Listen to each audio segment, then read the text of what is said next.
Named after the Duke of Beaufort, the Bristol Beaufort was a British twin-engine torpedo bomber designed by the Bristol Aeroplane Company in response to Air Ministry Specification M15/35, which sought a modern torpedo bomber and reconnaissance aircraft. In fact, it was the only monoplane produced for the Royal Air Force that was designed from the start to satisfy the dual role of general reconnaissance and torpedo bomber. Around 1,180 Beauforts were built by Bristol and other British manufacturers, and 700 by the Australian Department of Aircraft Production.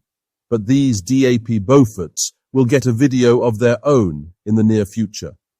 For now, let's talk about the British Beaufort. The Beaufort was a derivative of the earlier Bristol Blenheim light bomber, but featuring a larger frame with an extra 18-inch wingspan to enable its torpedo role. But the inclusion of high-strength light alloy forgings and extrusions in place of high-tensile steel plates and angles actually meant the structure was lighter than that of the Blenheim. Even still, the Bristol design team struggled to find an appropriate engine. The Perseus was picked as the upgrade from the Bristol Mercury used on the Blenheim. But even with the Perseus, the Beaufort would be slower than the Blenheim, and so a switch was made to the 14-cylinder, two-row radial Bristol Taurus engine. Unfortunately, the engine was notoriously troublesome and unreliable. The first prototype, L4441, took to the skies on October 15, 1938, after overcoming initial delays due to engine overheating issues and design modifications to improve stability and performance. Various iterations, including the Taurus II and more reliable Taurus III, were used, but persistent issues led to some production models being equipped with Pratt & Whitney R1 830 twin Wasp engines. These were designated the Beaufort Mark II.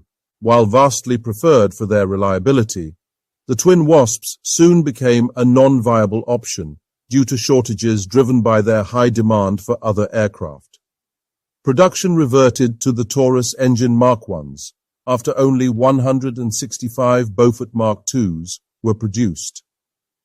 Armament for the Beaufort typically included a single 18-inch torpedo or up to 2,000 pounds of bombs or magnetic naval mines.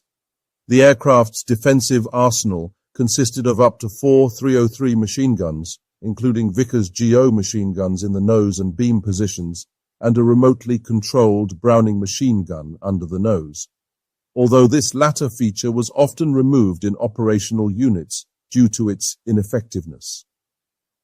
Performance statistics varied by mark.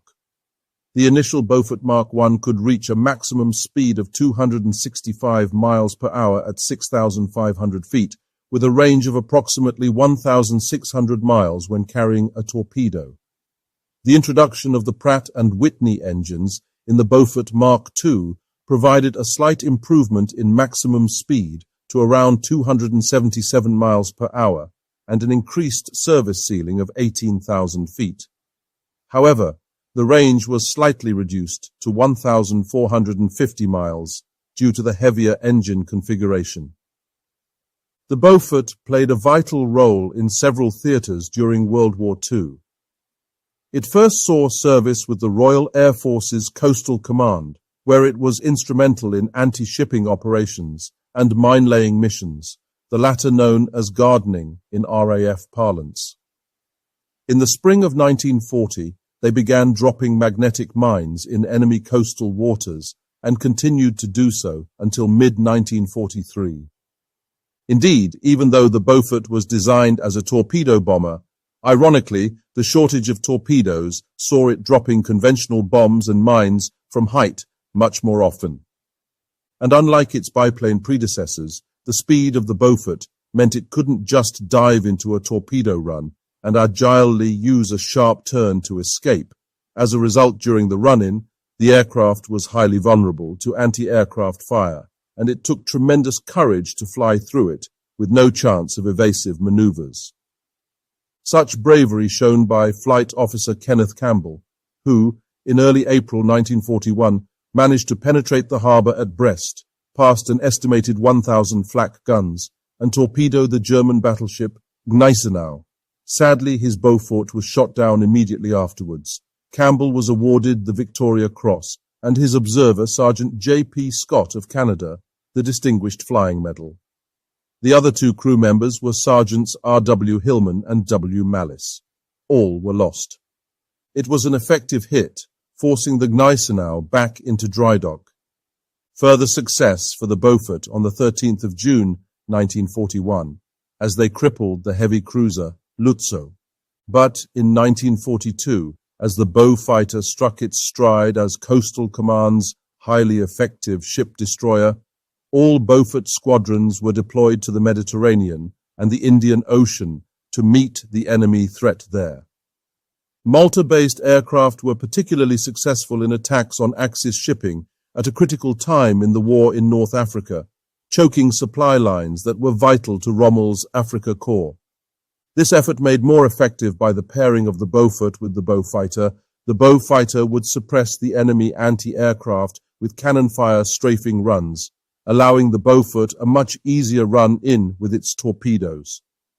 But from 1943 onwards, the Beaufighter TF Mark 10, nicknamed the Torbo, replaced the Beaufort's role as the torpedo bomber in the region.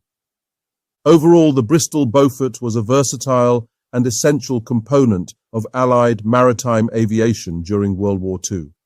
Despite its developmental challenges and the transition to more advanced aircraft later in the war, the Beaufort's contributions to anti-shipping operations and coastal defense were significant, highlighting its value as a multi-role combat aircraft.